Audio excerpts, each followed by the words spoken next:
Zahay no nanao ny fanekena vita tamin'ny fomba fa sanatry tsy nisy terena teto zahay no nanomboka ny zara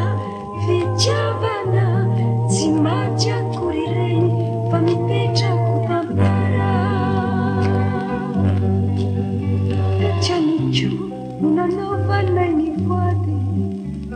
velirano visavisan'ny oavy fa hiaraka hitady teto daholo ny rehetra no nitranga ninona hitona na zavatra hiantra dia nitovizana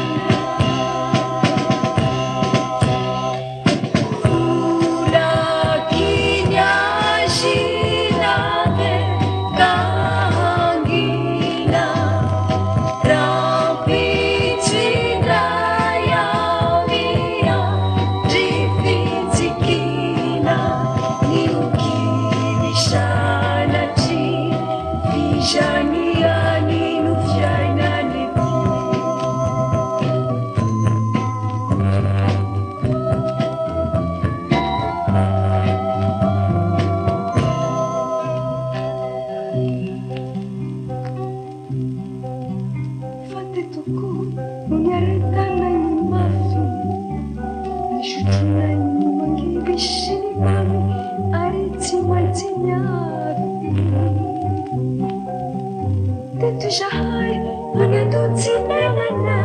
fa samia di mafy mba hisy zavatso ampilatanana oleto andefa nitoerana iatrany mandrapiavy nize lahatra fiantsona ka handaosana hitany